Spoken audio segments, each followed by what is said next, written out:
dia, boa tarde ou boa noite, a depender do horário que você esteja assistindo esse vídeo. Tudo bem com você? Eu sou o professor Fábio e hoje eu gostaria de conversar com você um pouco a respeito de retas e planos no espaço R3. Vamos lá?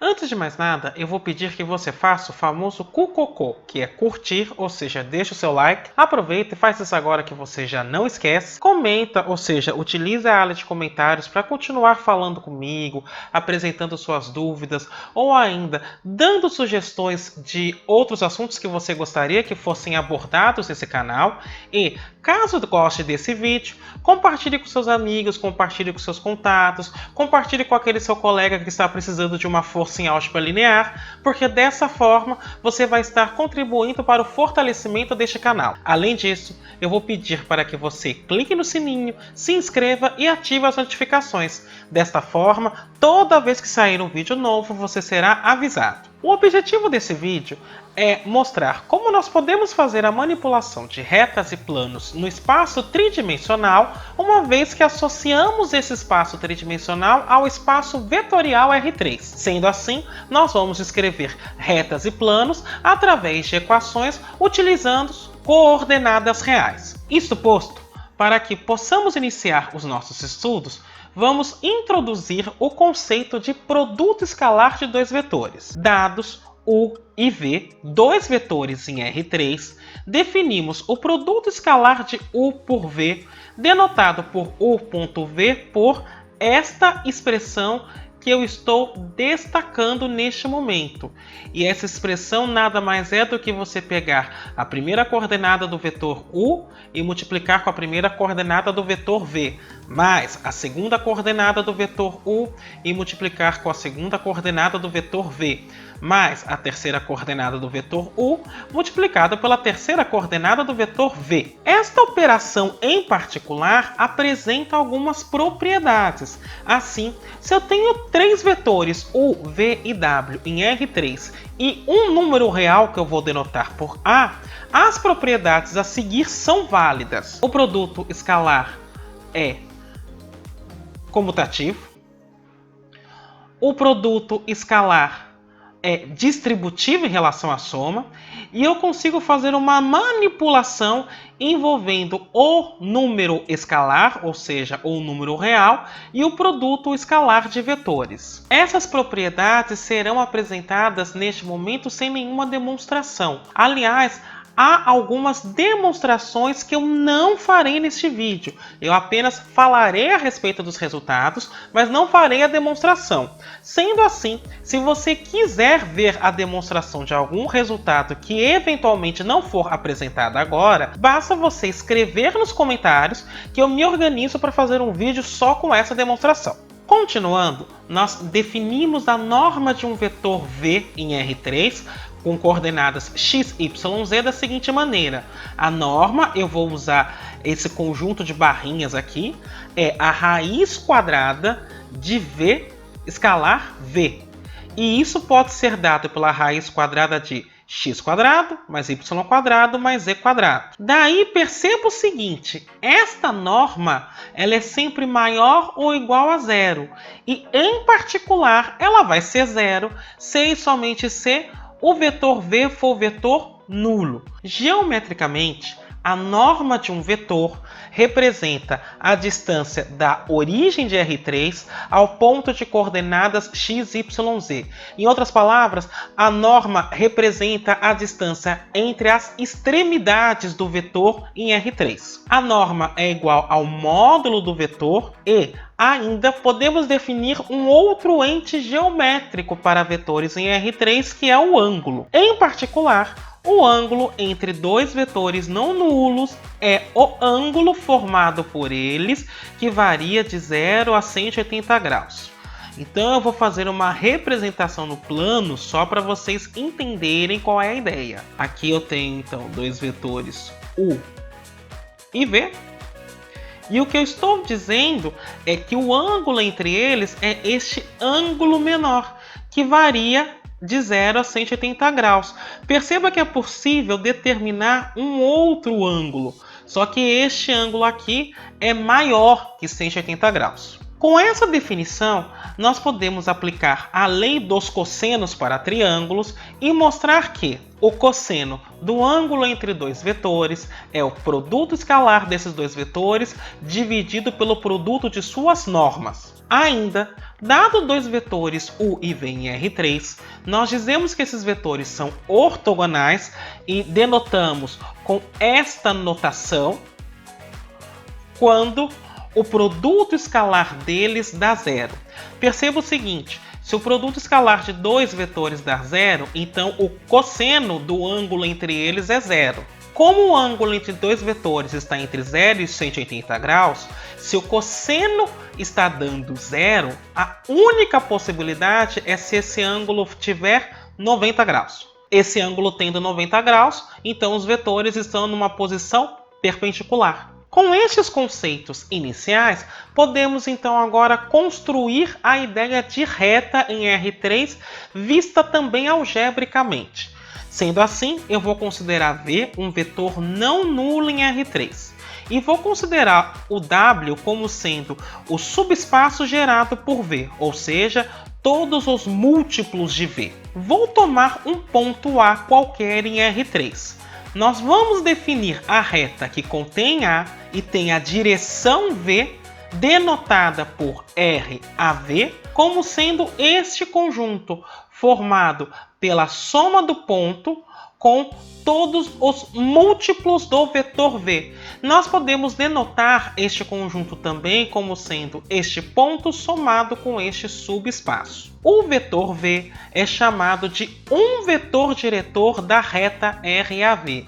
E neste caso, um vetor diretor porque não é o único vetor diretor. Na realidade, qualquer múltiplo do vetor V também pode ser visto como vetor diretor da reta. Observemos que, em particular, esse subespaço W é uma reta que passa pela origem com direção V, ou seja, W é a reta 0V, porque eu posso encarar a reta 0V como sendo 0 mais t vezes V para todo t real. Mas perceba que o zero de R3 somado com qualquer coisa vai dar qualquer coisa. Então isso fica TV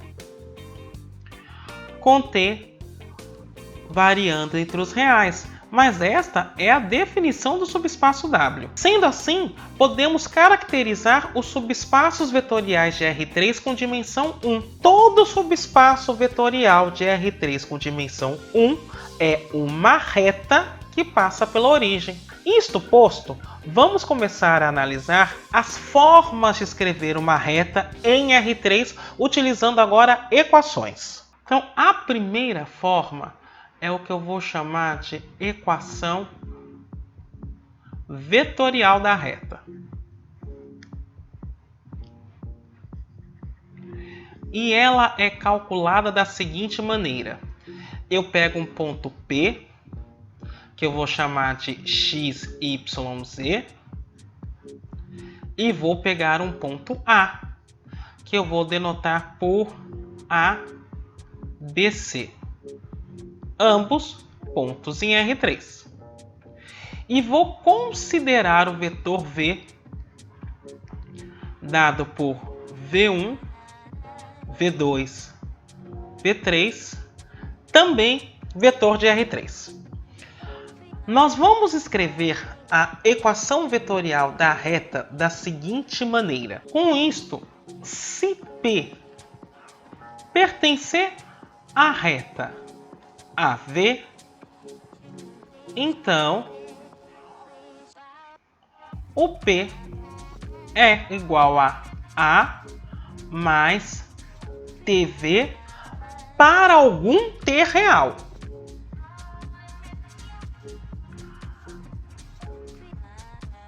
Esta equação que eu estou destacando neste momento é o que a gente chama de equação vetorial da reta.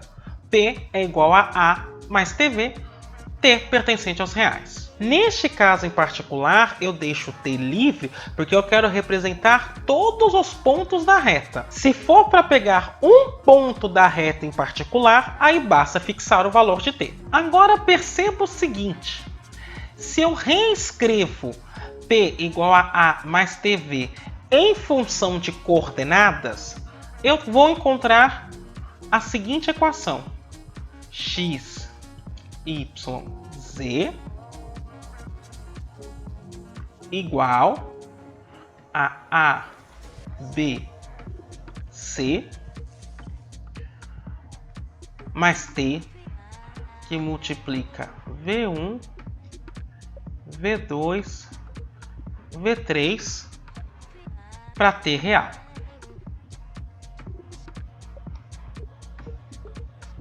Perceba que esta equação agora me permite escrever um sistema. Veja só. X, que é a primeira coordenada, é igual a mais t v1. Y é igual à segunda coordenada b mais t v2. E z, que é a terceira coordenada, é igual a c mais t v3. T pertencente aos reais. Esse sistema agora é o que nós chamamos de equações paramétricas da reta. Então perceba que eu saí da equação vetorial e agora acabei de escrever as equações paramétricas da reta utilizando um sisteminha. Note ainda que as coordenadas do ponto que eu considero para definir a reta estão na primeira coluna sem a componente t, enquanto o vetor está na segunda coluna acompanhado da variável t. Agora, com as equações paramétricas da reta, nós podemos fazer o seguinte: isolar t em cada uma das equações desse sistema, o que nos levaria ao seguinte: x menos a dividido por v1 igual a t, y menos b dividido por v2 igual a t, e z menos c dividido por v3 igual a t. Se eu escrevo estas três condições numa mesma linha, eu tenho x menos a dividido por v1 igual a y menos b dividido por v2 igual a z menos c dividido por v3. E esta igualdade que está escrito aqui em cima agora me dá as equações simétricas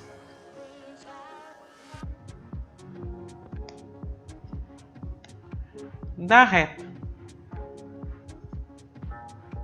Evidentemente, para poder escrever as equações simétricas, eu estou supondo que V1, V2 e V3, que nenhum deles é zero.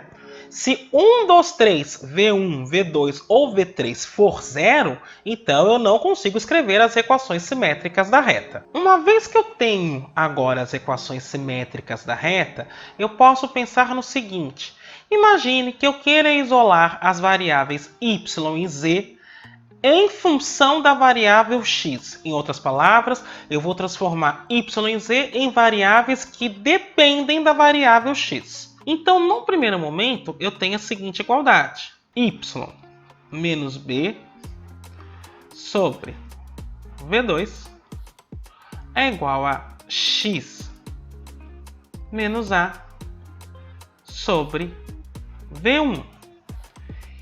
Isso me leva à seguinte igualdade: y menos B é igual a V2 sobre V1 que multiplica x menos A. E isso me leva então a y é igual a B mais V2 sobre V1 que multiplica x menos A. Então, y é da forma BV1 mais x V2 menos A V2. Tudo isso dividido por V1. Perceba que eu fiz foi distribuir o V2 e fazer a soma de fração. E isso pode ser escrito da seguinte forma. Agora eu vou separar de novo de maneira um pouco mais conveniente. V2 sobre V1 vezes x mais BV1 menos A V2 dividido por V1. Este primeiro elemento aqui eu chamo de M e este segundo elemento eu chamo de N. Então meu Y fica da forma mx mais N, onde M e N são dadas por essas expressões. M é V2 dividido por V1 e N é BV1 menos AV2 dividido tudo isso por V1. Ainda lembremos da seguinte igualdade vinda das equações simétricas. X menos A dividido por V1 é igual a Z menos C dividido por V3. Isso me leva à seguinte igualdade. Z menos C é igual a V3 sobre V1 que multiplica x menos A. Continuando, isso vai me levar à seguinte igualdade. Z é igual a V3 dividido por V1 x menos A mais C. Continuando essa igualdade, eu vou ter o seguinte. V3 sobre V1 x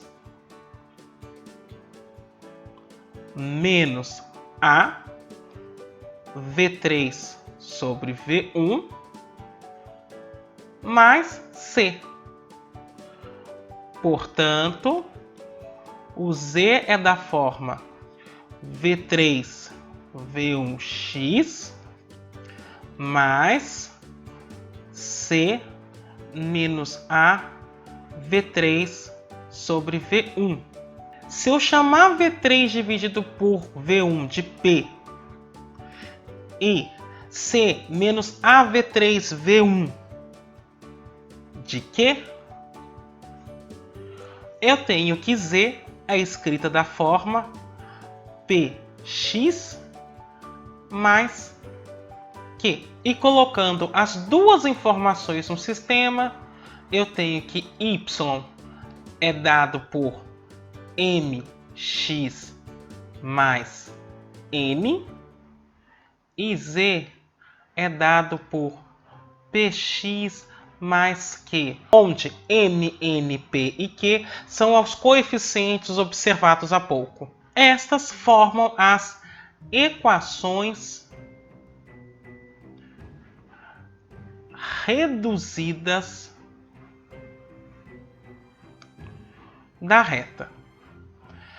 Perceba que nós teríamos também equações reduzidas se nós tivéssemos isolado x em z em função de y, por exemplo. Ou ainda se nós tivéssemos isolado x e y em função de z. Em quaisquer uma dessas situações, nós estamos trabalhando com as equações reduzidas da reta. Ainda, perceba que eu saí da equação vetorial, mostrei como parar na paramétrica, da paramétrica fui para a simétrica, da simétrica caí na reduzida.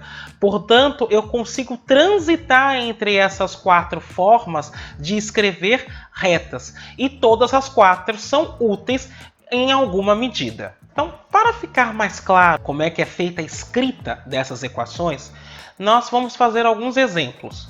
O primeiro exemplo pede para nós encontrarmos as equações paramétricas da reta que tem como um vetor diretor v, 1, 0, 2 e que contém o ponto A, 2, menos 1, 3.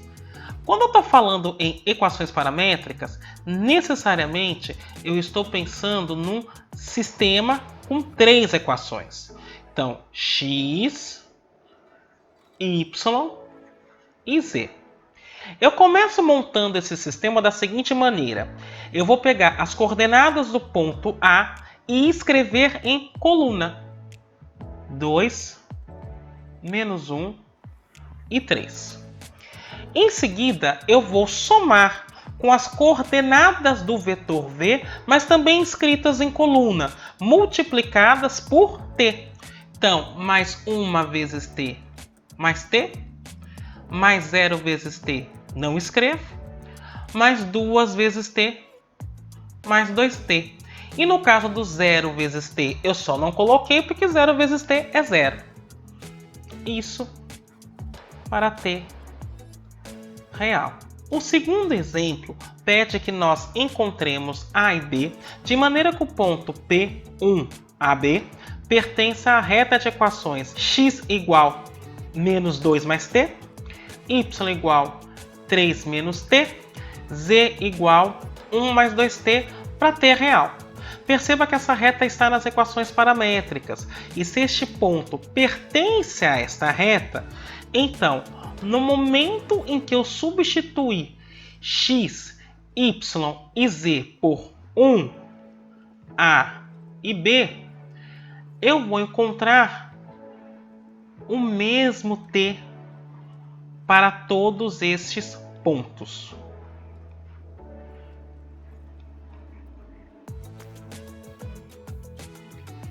Agora observe o seguinte, da primeira equação eu tenho 1 é igual a menos 2 mais t, vou escrever como t menos 2. E isso me garante que t é igual a 3. Se t é igual a 3, agora olhando na segunda equação, eu tenho que a é 3 menos 3, que é 0. E olhando na última equação, b é igual a 1 mais 2 vezes 3. 2 vezes 3 são 6, com 1, 7. Portanto, A é 0, B é 7. No terceiro exemplo, eu considero duas retas. A primeira é a reta RAV, onde A é o ponto 0, 1, 0 e o vetor V é dado por 1, menos 1, 2. Em seguida, eu vou considerar a reta S, que é dada pelos pontos B, 1, 0, 0 e tem como um dos seus vetores diretores o vetor W, que é 2, 1, 3. A ideia é mostrar que R interseção S é vazia, ou seja, que essas retas não possuem nenhum ponto em comum. Para isto, vamos escrever essas duas retas em suas formas paramétricas. Então, a primeira reta, que é a reta R, ela é escrita por x, y e z. O ponto A, 0, eu não vou escrever 1, 0. E o vetor diretor é 1 menos 1, 2. Então, agora, na hora que eu for escrever este vetor para montar as equações paramétricas, eu tenho que multiplicar pela variável t. Então, vai ficar x igual a t, y igual a 1 menos t, e z igual a 2t. Isso para t real. Vou fazer a mesma coisa para a reta S. Então vai ficar x, y e z. E essas coordenadas vão ser escritas da seguinte maneira. O ponto B é 1, 0, 0. Então não escreverei nem y nem z. O vetor W é 2, 1, 3. Então mais 2s. Y igual a S e Z igual a 3S. E isso para S pertencente também aos reais.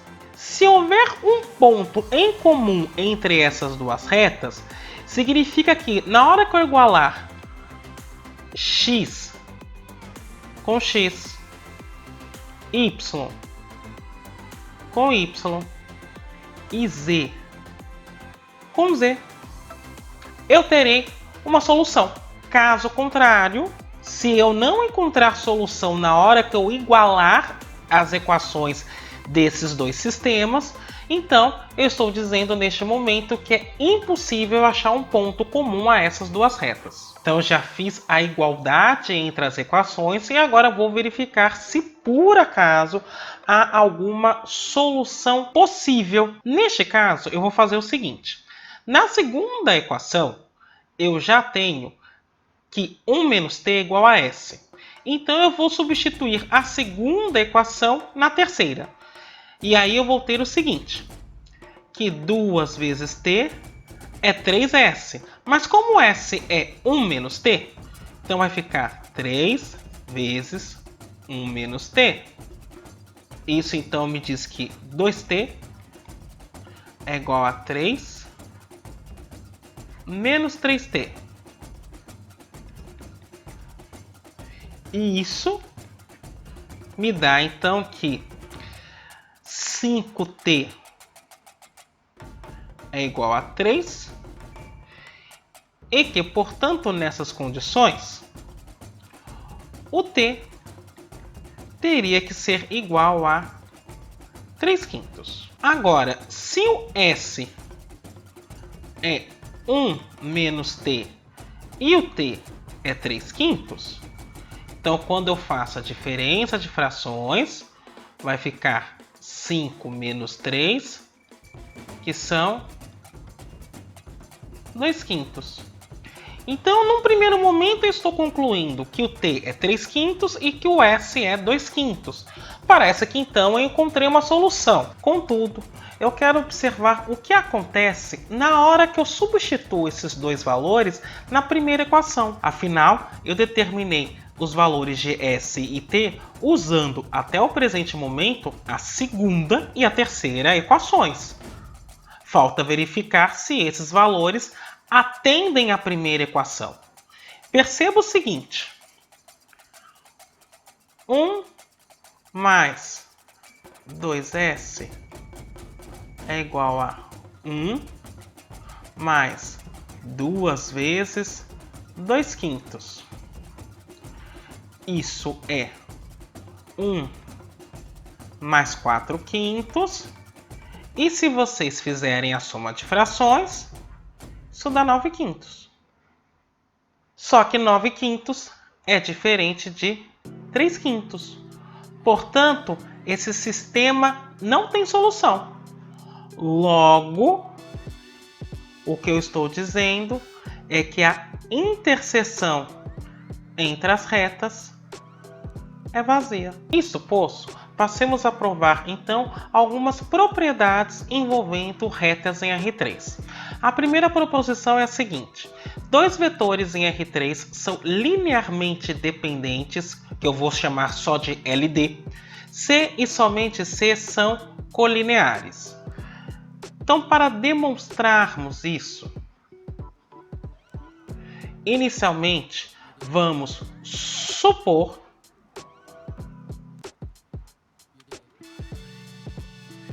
que V1 e V2 são vetores em R3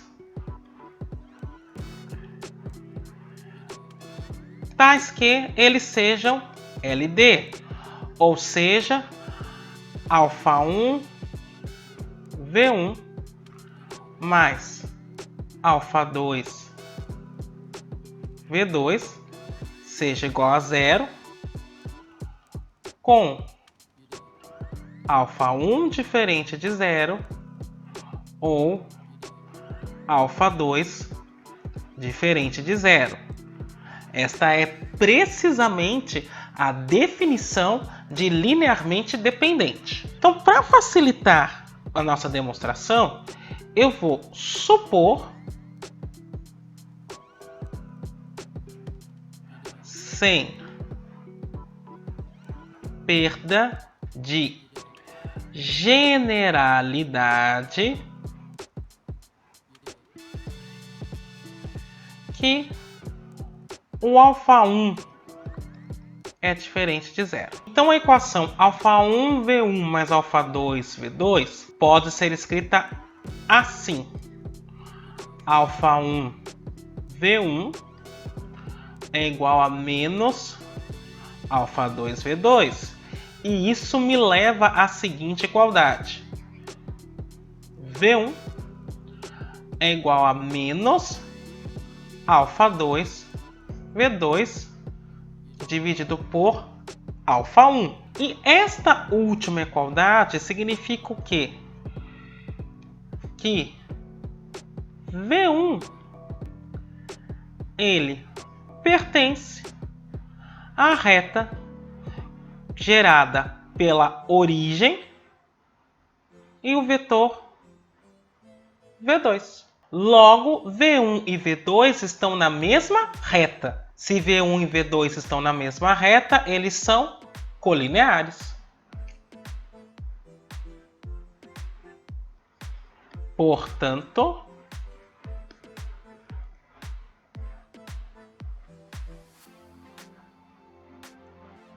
V1 e V2 são colineares. Reciprocamente,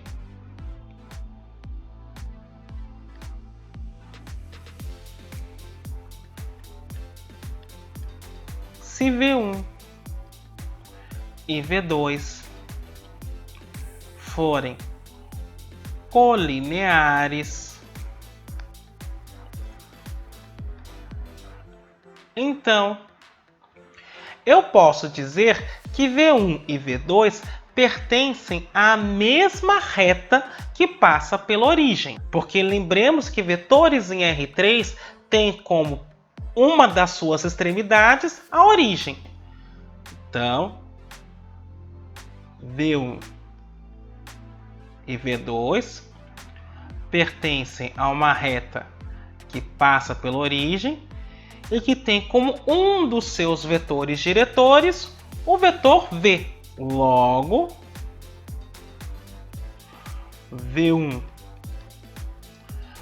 é dado como um determinado T vezes V e V2 é dado com um determinado S vezes V para T e S reais. Agora,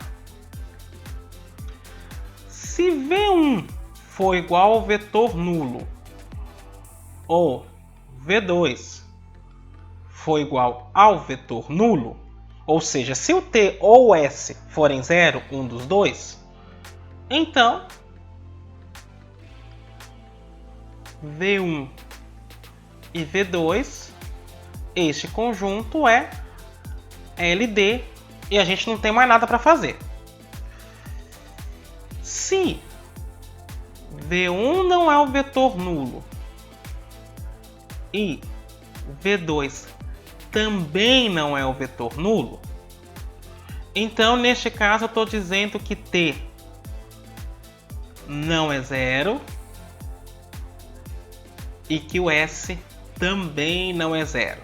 Daí, das igualdades que eu registrei abaixo, eu posso escrever o seguinte: V é igual a V1 sobre T.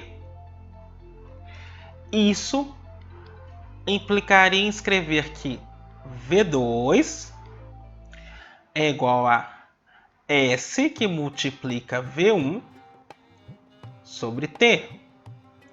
E isso implicaria dizer o seguinte, que S sobre T V1 menos V2 dá o vetor nulo.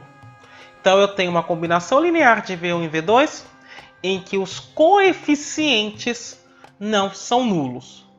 Logo, V1 e V2 formam um conjunto LD. Portanto, V1 e V2 é LD.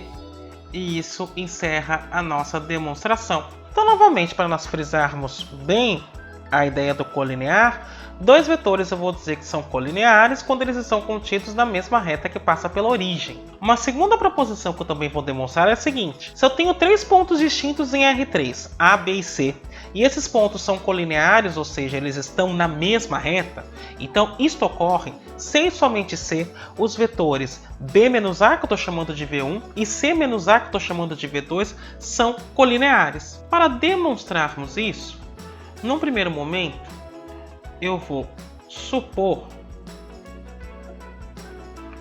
que A, B e C sejam colineares.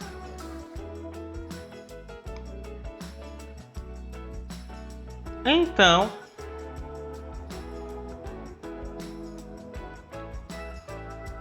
a reta escrita por P é igual a A mais T V1 é uma reta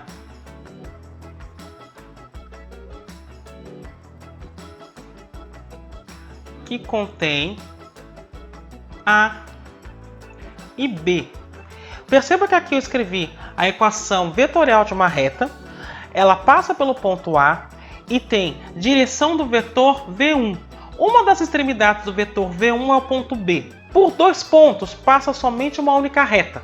Portanto, esta reta A mais TV1, ela necessariamente vai ter que conter os pontos A e B. Só que agora eu lembro também que C é colinear a A e B, portanto C deve estar nesta reta. Logo, o C é da forma A mais um T1 V1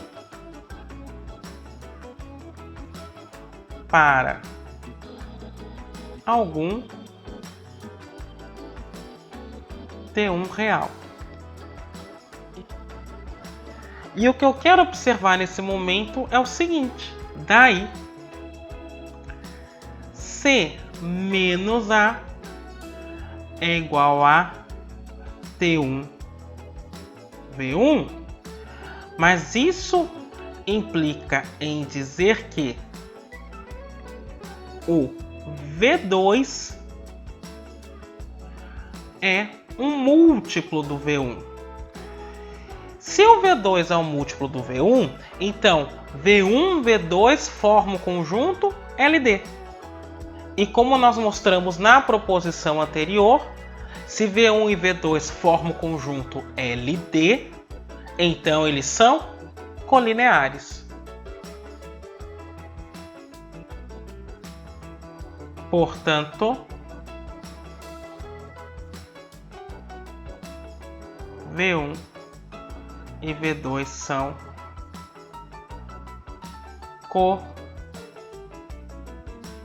colineares. Reciprocamente,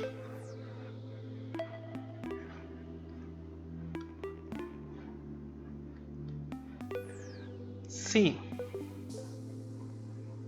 V1 e V2 são colineares, então eles são LD. Assim, eu posso dizer que existe um T0 real tal que V1 é igual a T0, V2. Que basicamente essa é uma das implicações se eu tenho um conjunto com dois vetores LD. Ou seja, para reescrever esta igualdade de outra maneira, B menos A, que é o vetor V1, é igual a T0, que multiplica C menos A, que é o vetor V2. Assim que eu vou fazer, considere a reta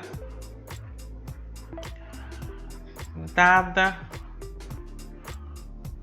por P é igual a A mais T, que multiplica C menos A, isso para T real.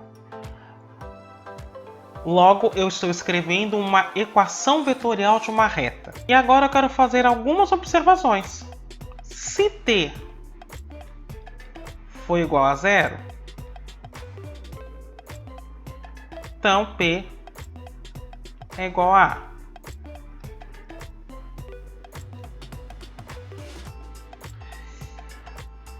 Se T for igual a 1, então P é igual a C. E se T for igual a T0, então o ponto P vai ser igual a B. E de onde que eu estou tirando isso? Vou fazer aqui num cantinho para você entender melhor. Se o T for 0, vai ficar P igual a A, direto. Se o T for 1, vai ficar A mais C menos A. Eu vou cancelar A menos A, vai me sobrar somente o ponto C. Se o T for T0, aí eu vou ter o seguinte. P é igual a A mais T0, que multiplica C menos A. Mas isso me dá que o P é igual a A. Perceba que T0 que multiplica C menos A é B menos A. Então vai ser A mais B menos A. E, portanto, isso me leva a que P é igual a B. Portanto, A, B e C estão nesta reta que eu acabei de apresentar. Logo, esses pontos são colineares e era isso que eu queria demonstrar. Como um exemplo disso, vamos verificar que os pontos A, B e C são colineares. Para fazer isso, é bem simples. Eu vou calcular B menos A e C menos A. B menos A vai dar 1 menos 2 menos 1. 4 menos 3, 1. Menos 1, menos 1, menos 2. C menos A, 3 menos 2, 1. 2 menos 3, menos 1. 3 menos 1, 2. E aí perceba que B menos A é o oposto de C menos A. Portanto, eles são múltiplos. Na realidade, um vetor é o outro multiplicado por menos 1. Logo, como esses vetores são múltiplos, esses vetores são LD. Sendo LD, eles são colineares. Se esses vetores são colineares, então os pontos A, B e C também são colineares. Agora, passamos para uma outra estrutura em R3, os planos. Para isso, eu vou considerar dois vetores V1 e V2 linearmente independentes em R3. Portanto, nem V1 e nem V2 pode ser nulo. Vou chamar de W o conjunto de todas as combinações lineares de V1 e V2. Ou seja, W vai ser da forma SV1 mais TV2, com S e T pertencentes aos reais. Eu vou tomar um ponto de R3, que eu vou chamar de A. Eu vou definir o plano que passa por A determinado pelos vetores V1 e V2 e vou denotar por π a V1, V2 como sendo esse conjunto que está aqui embaixo. O ponto A mais todos os múltiplos de V1 mais todos os múltiplos de V2. Uma outra forma de escrever isso é o conjunto formado pelo ponto A mais o subespaço W. Os vetores V1 e V2 são chamados de vetores base do plano π a V1, V2. Uma coisa que eu quero observar é que, se no lugar daquele ponto A que eu estou considerando na definição de plano, eu considerar a origem, então o conjunto W nada mais é do que um plano gerado por V1 e V2 que passa pela origem. E isso nos permite afirmar que todos os subespaços vetoriais de dimensão 2 em R3 são planos passando pela origem. Assim, nós podemos resumidamente descrever os subespaços possíveis dentro de R3. Se eu tenho subespaços de dimensão 0, ele vai ser a origem, ou seja, um ponto.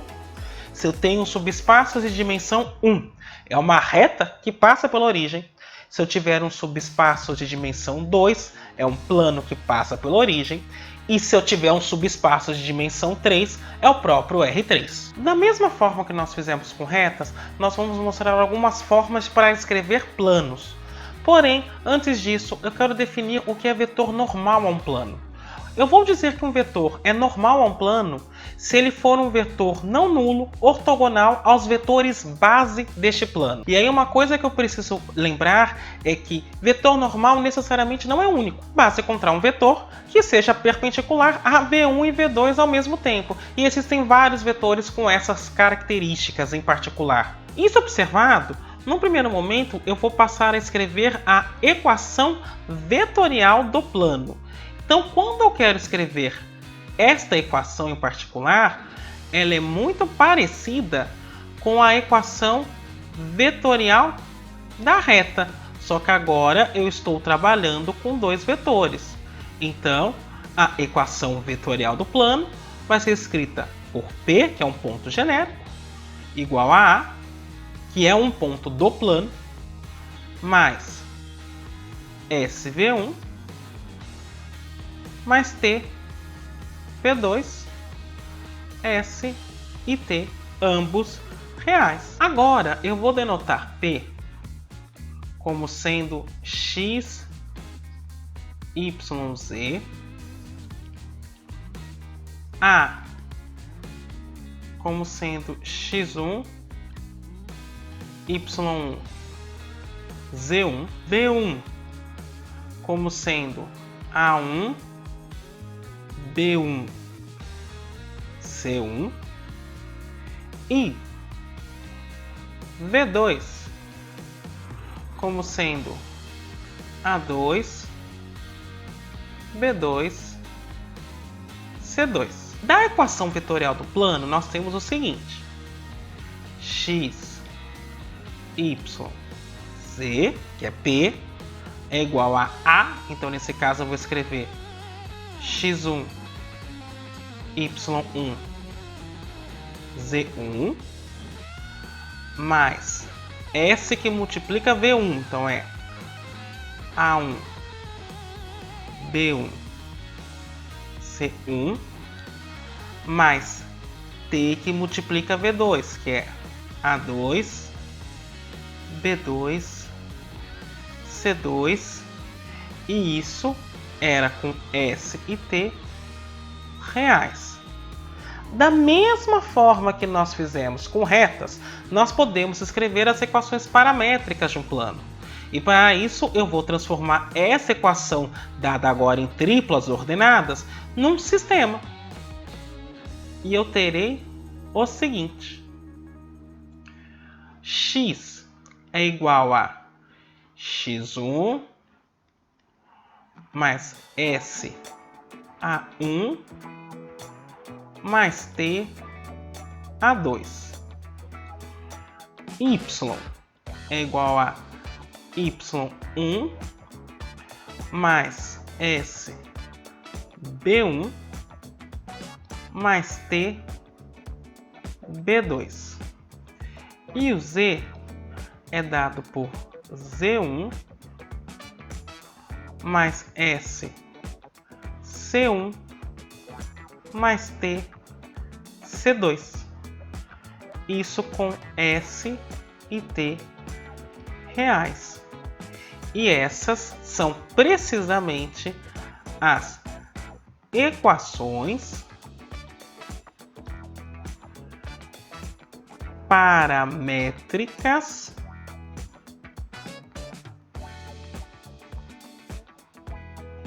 do plano. E o que eu quero observar novamente é que nesta primeira coluna, se eu enxergar isso como uma coluna, está o ponto do plano, o ponto A.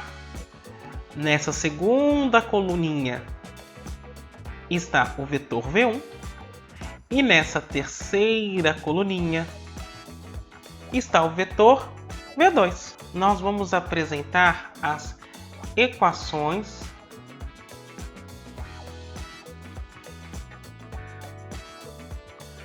cartesianas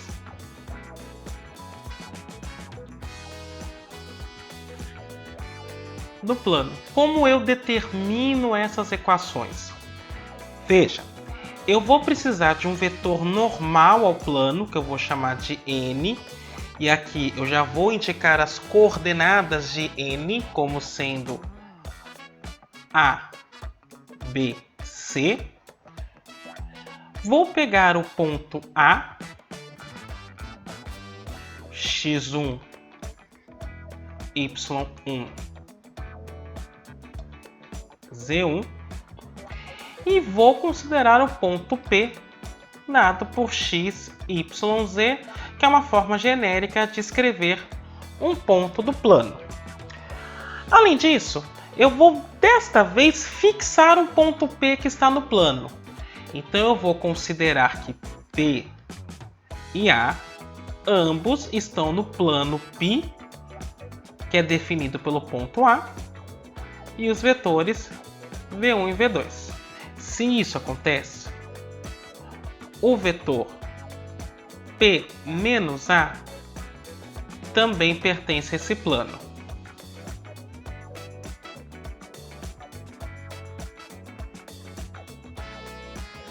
Portanto, o que eu posso dizer é que o P menos A é da forma S V1 mais T V2, isso para algum S e T reais. Nesse sentido, como N é um vetor que eu estou supondo que é normal ao plano, ele é normal a V1 e ele é normal a V2. Portanto, ele vai ser normal a esta soma e logo ele vai ser normal a P menos A.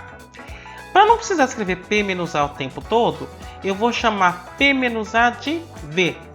E o que eu estou dizendo é que N escalar com V tem que dar 0. Porque ele é normal a V, ele é ortogonal a V. Mas perceba que esta equação me leva no seguinte: A, B, C e escalar com P menos A. Então vou escrever a diferença de pontos agora. X menos x1, y menos y1,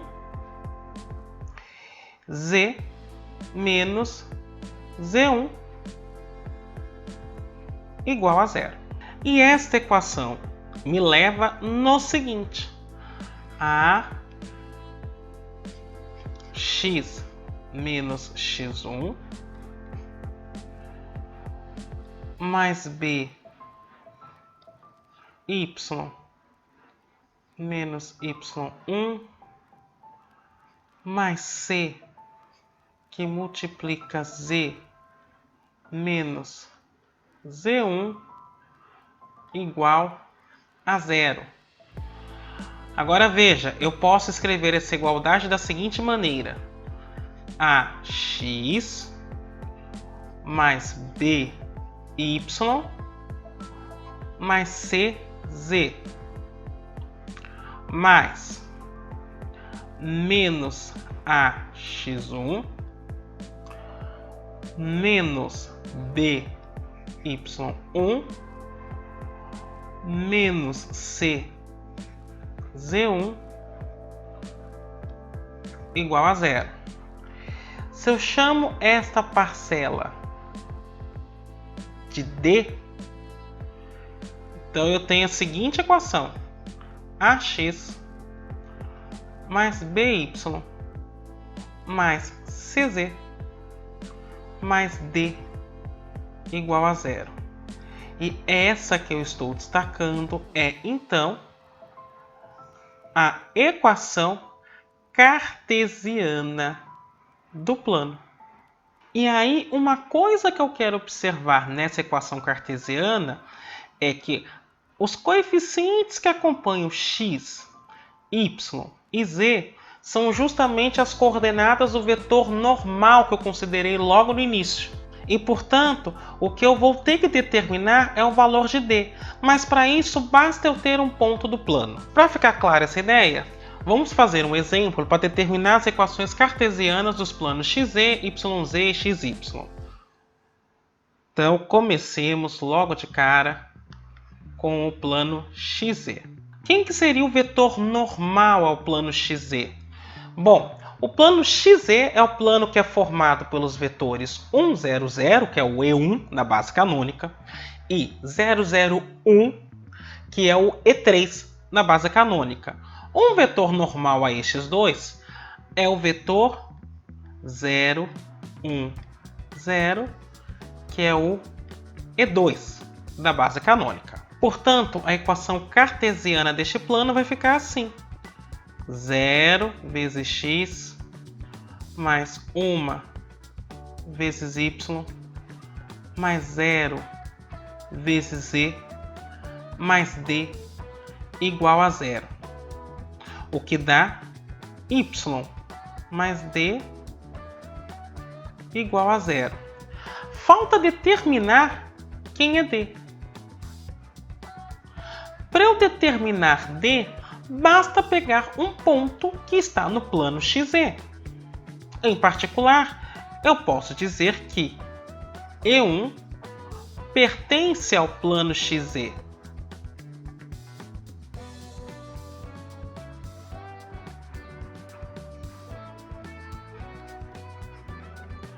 Ou seja, se eu substituir o vetor 1, 0, 0 nessa equação y mais d igual a zero, eu determino então quem é d. Perceba que, neste caso em particular, quando eu pego o E1, o y é zero. E eu vou ter então que d é igual a zero. Logo, a equação que eu estou procurando para este plano é y igual a zero. Agora eu vou fazer a mesma coisa pensando no plano YZ.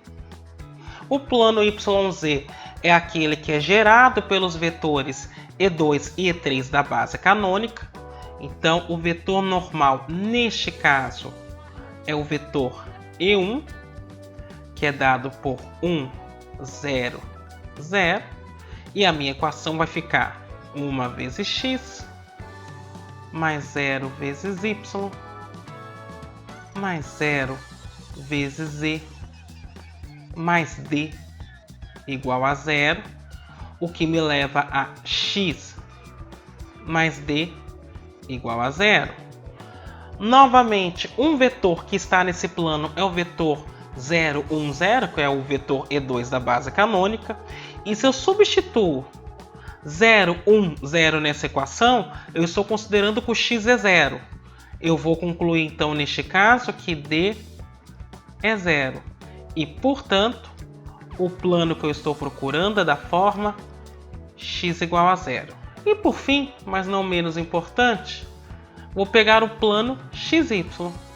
Este plano é o plano gerado pelos vetores E1 e E2 da base canônica de R3. Logo, um vetor normal a esses dois vetores, que é o que me interessa, é o vetor E3, que é dado da forma 0, 0, 1. Então a equação cartesiana vai ficar assim: 0 vezes x mais 0 vezes y mais 1 vezes z mais d igual a 0. O que vai me dar que z mais d é igual a 0.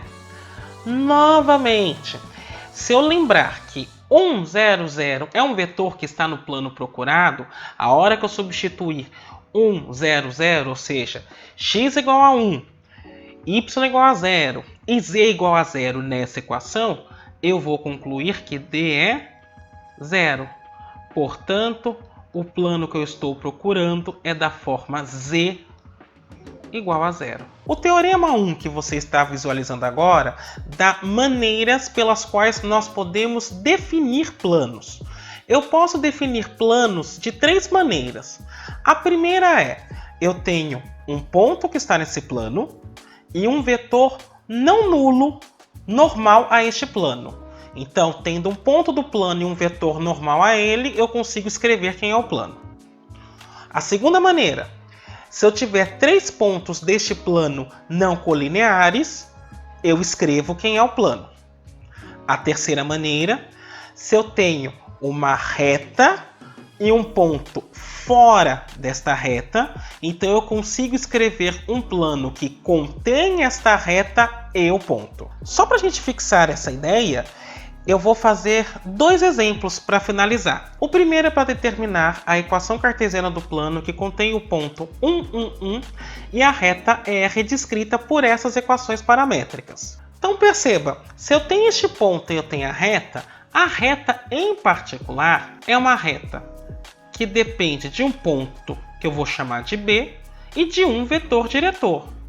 Olhando para as equações paramétricas da reta, eu posso concluir que este ponto pelo qual a reta passa é dado por 0, 0, 1, ou seja, basta pegar as componentes que não estão acompanhando t, no caso de x e y, como não existem, é 0, e o vetor diretor, neste caso, é dado por 2, 3 e 1.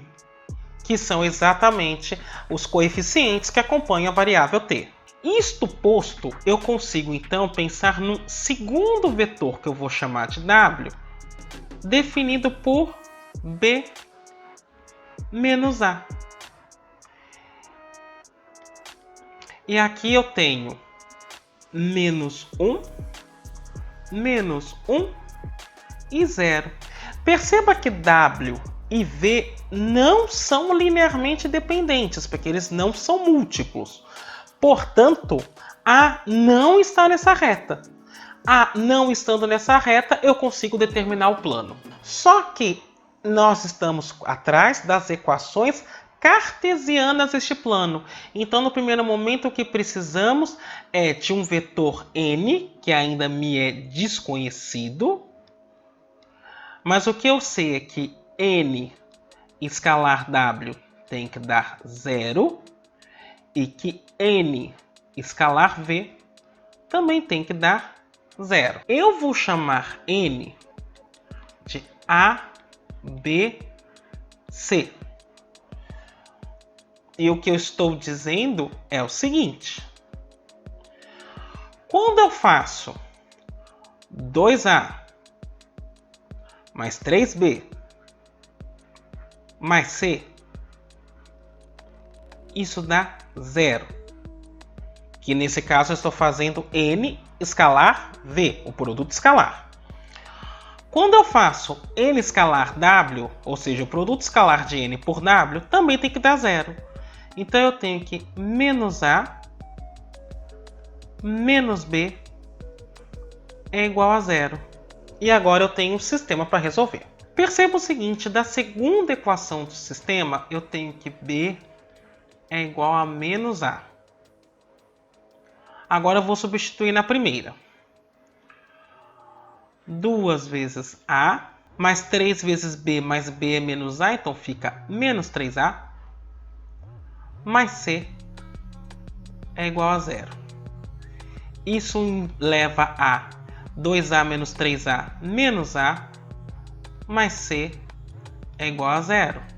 E isso me diz que C é igual a A. Portanto, B e C podem ser escritas em função de A, e A é uma variável livre. Logo, existem inúmeros vetores que podem ser construídos com estas condições. Um deles em particular é dado por 1, menos 1 e 1. Encontrei um vetor normal. Com isto, agora eu consigo escrever as equações cartesianas do plano. Porque, veja, vai ficar 1 vezes x menos 1 vezes y mais 1 vezes z mais d igual a zero. Agora observe o seguinte, o ponto A, dado por 1, segundo enunciado do exercício, está no plano. Logo, para eu determinar quem é D, basta substituir x, y e z tudo por 1, e aí eu identifico quem é D. Assim, a equação agora vai ficar 1 menos 1 mais 1 mais D igual a zero. E agora veja, 1 menos 1 cancela, isso me leva que D é igual a menos 1. Portanto, o plano que eu estou procurando é da forma x menos y mais z menos 1 igual a zero. No último exemplo, eu quero determinar a equação vetorial do plano que contém os pontos A, B e C, cujas coordenadas você está vendo neste momento. Se eu tenho 3 pontos não colineares, eu consigo determinar um plano. Como eu quero achar a equação vetorial, o ideal seria que eu encontrasse 2 vetores bases para esse plano. Neste caso, eu vou considerar um vetor V1 dado por B menos A e um vetor V2 dado por C menos A. Se eles não forem LD, isso já será o suficiente para eu escrever o plano. Então, B menos A fica menos 1, menos 3 menos 2, menos 5, menos 3 menos 3, menos 6. C menos A, 0 menos 1, menos 1, 2 menos 2, 0, 1 menos 3, menos 2. Perceba que V1 e V2 não são LD, porque eles não são múltiplos. Perceba que na segunda coordenada não dá para multiplicar um número por 0 e dar menos 5. Assim, a minha equação vetorial para este plano é P igual a A mais S V1 mais T V2, e isso com S e T reais. Bem, era isso que eu gostaria de discutir com você hoje. Espero que tenha sido proveitoso. Eu me despeço por aqui. Até a próxima!